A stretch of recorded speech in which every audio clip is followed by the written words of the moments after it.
It's so cool that this guy was. Sorry, I No. get so excited. Yeah. This guy was like No. a captain of a fleet of ships during this crazy time of life, and that still it blows my mind. Like a captain of a fleet of ships with all either African, indigenous, or other people of color on his boat or boats, I should say. And even when he was young, being out at sea and getting caught in almost near-death experiences, and still being like, nope, I'm still gonna go out there. I'm still gonna try to help save the world and get our rights. That is just. This dude's amazing. Go see the movie, guys. Go still. Yeah, honestly, go see it, guys. Yes.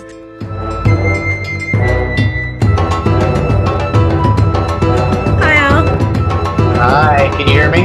I can hear you. How are you? Great. Doing well. Awesome. Hi, Tyson. Hi. Hey, guys. Hi, Sal.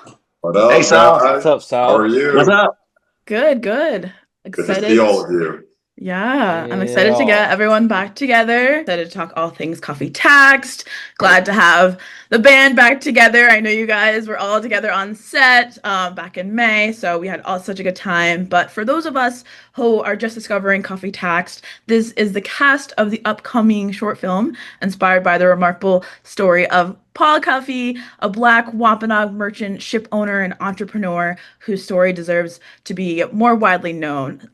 Today, we're going to be talking about, behind the scenes of making the film, from preparing for those roles to what surprised us about Paul Cuffe's story the most. And then some of those moments that probably didn't make it on camera, we'll probably dive into some of that. But before we begin there, let's all go around, introduce yourself, your character you played, as well as one word to describe your character.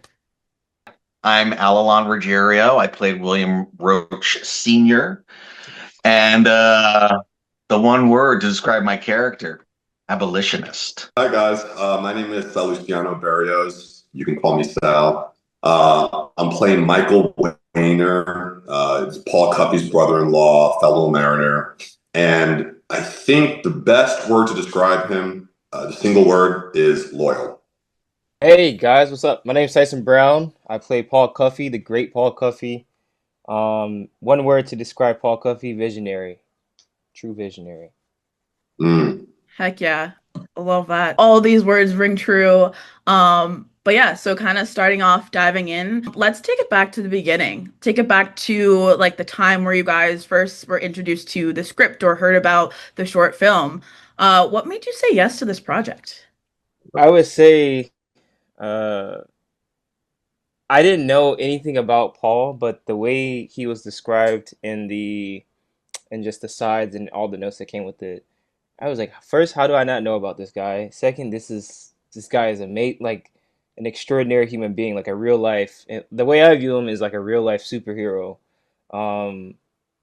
and that's what made me say yes. Also, the fact that I remember Anita put in the notes, this is a physical role. You'll be on a boat and da da da da. I was like, yeah, sign me up. I'm like a kid. I like to jump around and play around on a lot of things, so that also got me pretty excited. But mainly, it was the heartbeat of Paul and like knowing his core.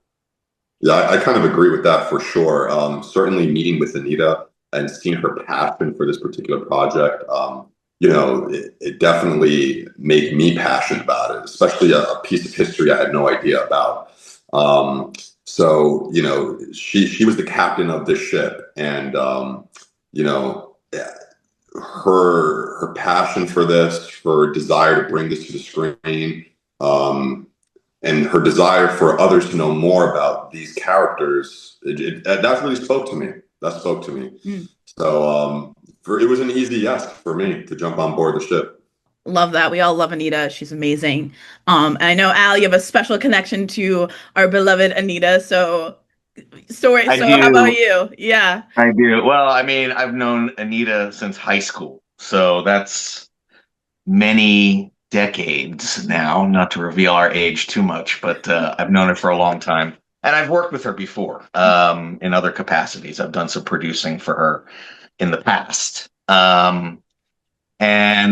So whatever Anita needs of me, I'm more than happy to come in and help her out in any way possible, even if it was like painting the side of her house. She'd also told me about this project, whatever, like a few years ago, 4 years ago at least, Wow. when she first started working on it. It might even be more than that. Anyway, she's been working on it for a long time, so I know that she's very passionate about this story. And it kind of goes back to what Tyson was saying. I didn't know this story. I didn't know who Paul Cuffe was. And I think it's very important that we rally around such stories, especially in these times. And make sure that stories like this are actually out there in the world and that they're not being whitewashed. So I was more than happy to come and join this project, knowing how much he's put into it and what it's actually about. I was like, yeah, of course, absolutely, I'll be more than. I've always wanted to play an abolitionist. I don't get many abolitionists on the roster. It doesn't happen to me a lot. Yeah. So no. As an actor, I'm trying to expand my horizon. So when she said Quaker abolitionist, you're like sold. Rich guy said, sign me up.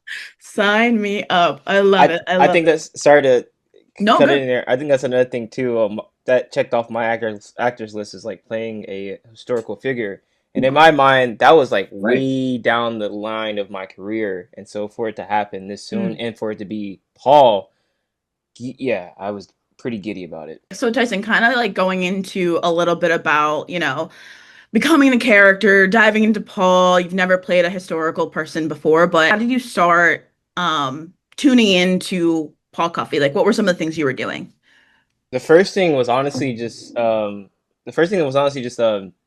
talking to Anita a lot, honestly. Just ripping her ear off, picking her brain. And she gave me a lot of reading material. Reading all these stories, I did not mind it at all. Like, I was engaged. Not just because it was part of my job, but it was just, I love the story. So one of the books is Paul Cuffe and the African Promised Land. So looks like this. I have a copy of this. Really love this book. That gave a lot of insight. Yeah. See all the bookmarks in there too. So yeah, like some good stuff in there. Yeah. This. Oh yeah. So David Cole. Who else is it? Richard, Betty. I met Betty, Raymond. So this book, they made Paul Cuffe his purpose partners in Proprieties. This is also another good read. A lot of history, a lot of good information. But just reading as much as I can, going online and finding other documents about him, even past or present, and definitely in the future. So it was just a lot of reading and soaking it all up. And then the cool thing was what I didn't expect, doing all this research and diving deep, but then looking at the world today. Like, I would just have moments where I'll sit in certain areas reading the book, and then I'll go outside and I'll walk, and I'll just look around like the impact of where we are now, and just, I don't know, it made me look at history in this different light. And I was another kid. I was a kid that just didn't like being in school, but this makes me love history to understand where we came from. And like, wow, this is where we are now. There's a lot of things that made me feel sad about the mission that he was pushing for, and seeing some things that didn't quite work out, but we are in a sense a little bit of a better place, a little bit. But yeah, just to answer the question directly, just reading a lot of information, talking to Anita, comparing myself and my own traits to him as well, to see what I can bring out of myself to match with him.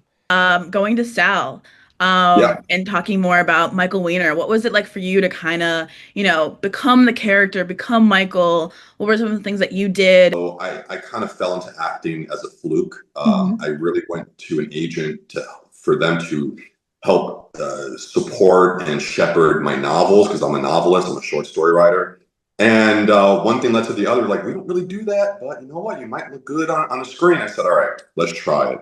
And a few of those early roles were actually historical roles. So, preparing for this specific role, there are some things that you do, right? You look at the character, you try to understand their life, you try to understand their motivations. You try to understand their connections to the other characters that are being portrayed. And remember that these were real people from couple hundred years ago, right? So some time ago. So it's just finding the humanity in them. And I think Anita, she really knocked it out of the park with this because she portrayed the characters as they likely would have acted and how they did act. But she gave them a flare of humor, a spark of life. And I think that's the writer in Anita. And, I felt it, and I believe the audiences will also feel it, and they will find their own personal connections. And then, Al, I know you've been on plenty of sets, multiple sets, famously known for your role in Dead Poet Society. What was it like kind of, coming onto set and seeing, your friend direct, but also taking on a little bit of a new role? What was that like for you?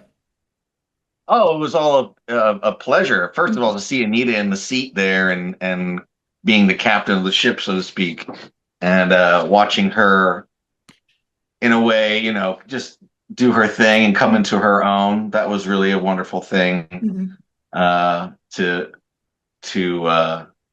witness, to be a part of, So I was very proud of her.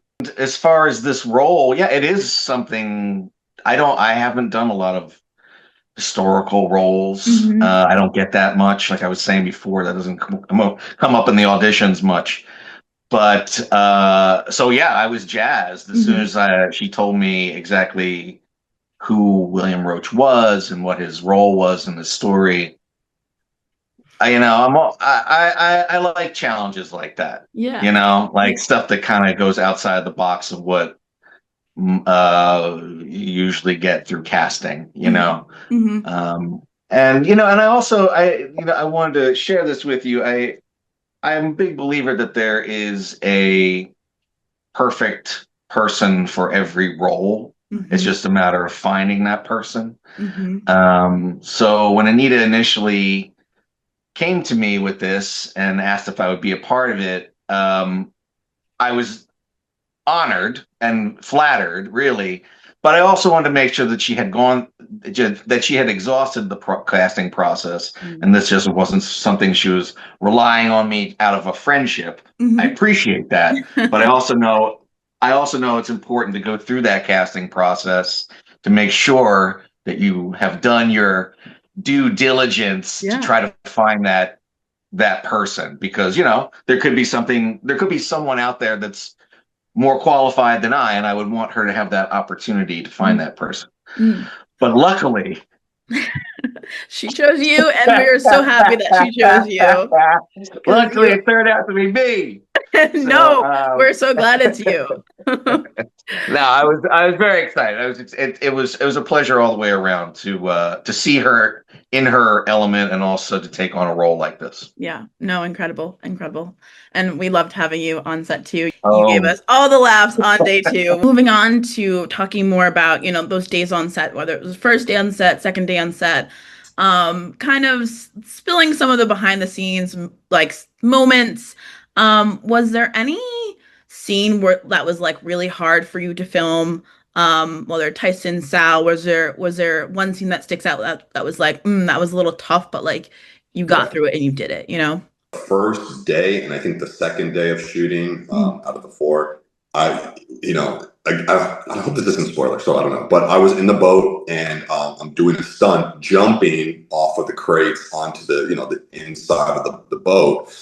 I did that at least, Tyson, how many times did I do that? Like 20 times? It's probably more than that, honestly. Honestly, right? It's easily more than 20. Right. Like that was brutal, man. I mean, that was not my first stunt I've ever done, but I'll tell you, I felt the effects of it for weeks after. But I'm glad I was able to capture it on camera. So. Good. I was gonna say, probably left with some bruises, but hey, it's worth it in the end, right? It's worth it. All good. Yeah. It's more authentic that way. Yeah, honestly, right? Yeah. It's better when you do your own stunts. Yeah. When I win, it's really like Tom Cruise. Yeah. How about you, Al or Tyson? Any moments for you that stuck out? for me, just as me kind of overviewing my own performance, my own acting in Mm. this, I would say there was moments where there is a scene where I'm reacting to spoiler, sorry. Mm. The clock gets shot, uh, and they needed my reaction through the camera. So that, they take it. It's POV of what the clock is looking at. It's looking at me, and for some reason, I felt empty. I didn't know. I don't know. It's just moments where I'm like, how do I reimagine what just happened? Because you got to start from nothing, so you have to make all that up as an actor in a sense, and da da da. For me, it was. I didn't expect it to be a challenge, but it kind of felt like one, and it made me take note of that so I can do better later on. But another part was speaking the in Wampanoag, the Wampanoag language. There's a moment where I'm not sure if it's gonna make it or not, but I had learned it the night before how to say this line, a certain line. Um, Literally the night before. I think we got someone from the tribe that Paul is from, or Mm. someone else. But he sent me a message of how to say it perfectly. And I call him back. I'm like, hey, I hope I don't mess this up and da da da. But he helped me as much as he could. And then the next day we shot it. And I remember, yeah, I remember the first two times I did it. I was like, yeah, just I don't know, guys. And even Anita was like, but I think eventually there was a good take of me doing it, and I felt it. Something inside of me felt it, Mm. and it felt good. So yeah, that was a powerful moment, I Yeah. think. How about you, Al? Anything that sticks out for you? Well, I mean, I'm merely a day player. I was only there for what? I was there all week, but I was only there like on set from like a day, day and a Mm. half, really. Um, the hardest part for me, to be honest with you, is standing on that beach with Mm. all that wool cloak and the full cap and those damn shoes. That was rough. All in black. There's people Oh walking yeah. by, and I'm like, got the full Quaker, like Hmm. I'm gonna sell people oatmeal, Literally. regalia, and I was a little warm. Mm. Let's Oh just say yeah. that. And it definitely got warmer as the day went by, for sure. Yeah, That yeah, morning it was chilly, and then as the day starts to, warm up, I can only yeah. imagine how tough it was for you guys. So you guys braved it and you did it though. One thing I love about this project is that it's introducing like so many people to Paul Cuffe for the first time. Like Tyson mentioned earlier, a lot of people don't know who he is. I didn't know who he was before the project. A lot of you guys didn't know who he was before the project, but what's one thing you would say, like, why should people know this story? Or why should people come to, the premiere and see this film? I think it's pretty simple. The question is, how many Paul Cuffeys are there right now in Hmm. the world? Hmm. What I say by that is that Paul had such an extraordinary career, such an extraordinary life. First, first African American to meet with a sitting president, and not too many people know about his history or his accomplishments. So, how many people are currently Paul Cuffe right now? And I think it's an inspiring story that so many people will take away from it, will learn from it, and will do Paul Cuffe proud in their own lives, making sure that their own accomplishments don't go unseen. Or yeah, that's what I would say.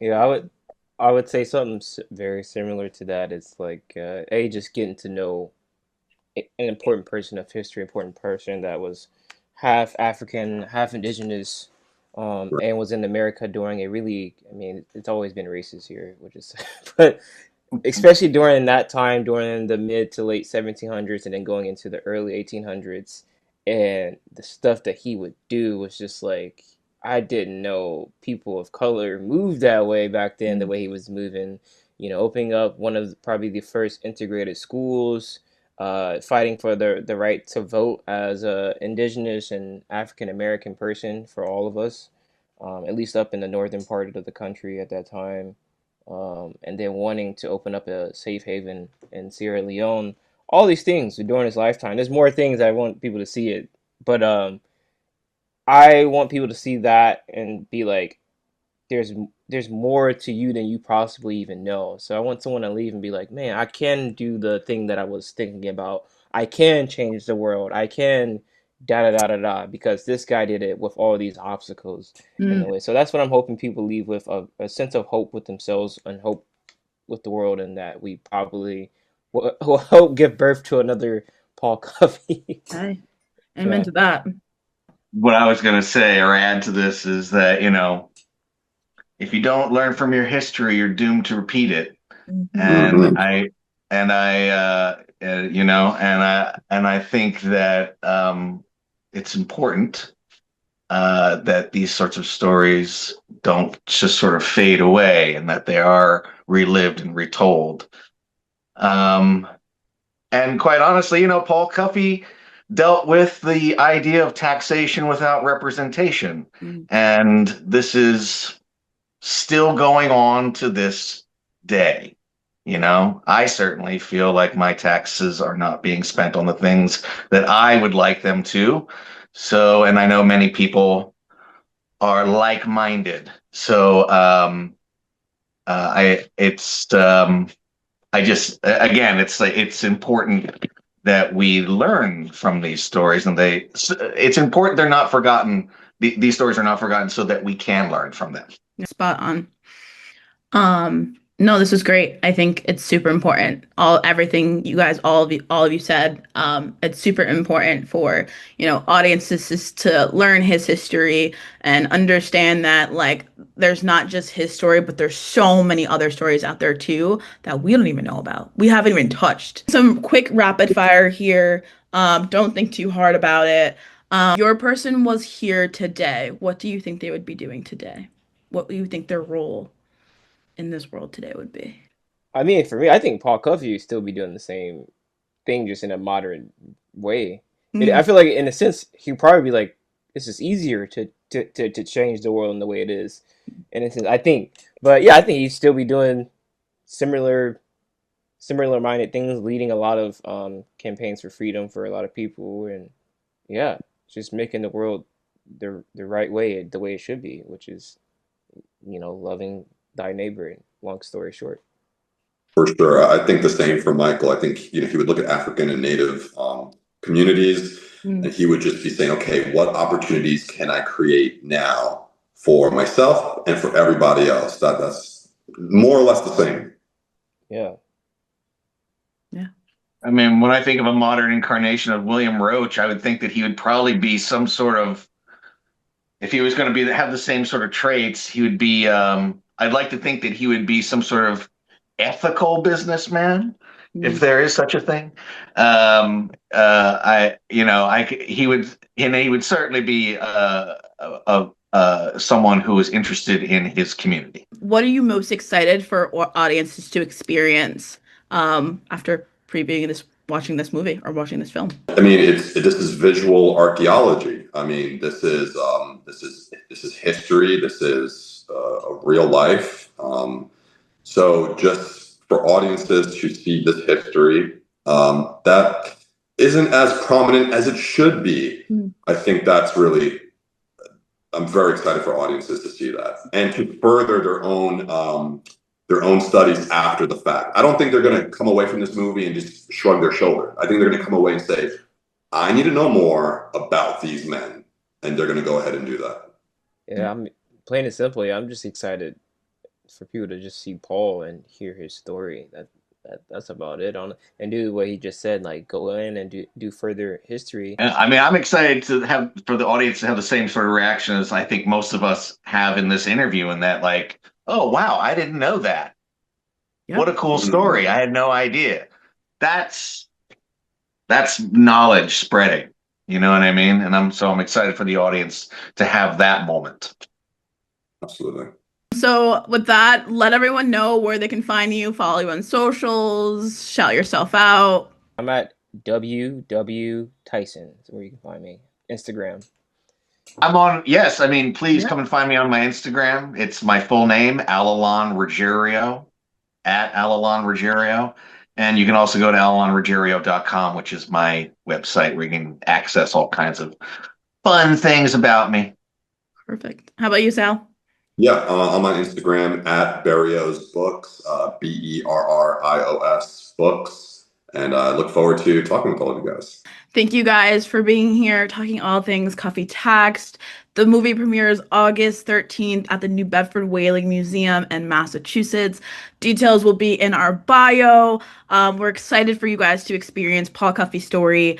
So be sure to follow along here. I'll have it listed below: our Instagram, our TikTok, our YouTube, all our social platforms, behind the scenes, up to date on festivals that we'll be in, and then more about where you can watch the premiere outside of the New Bedford Whaling Museum if you're not able to make it. So stay tuned, stay logged. And yeah, thanks everyone for watching. Fair winds and following sea. Huzzah! Ah! Woo! Yes. So thank you guys so much for doing this. I appreciate it so much. I had fun talking, and I hope you guys had fun talking too.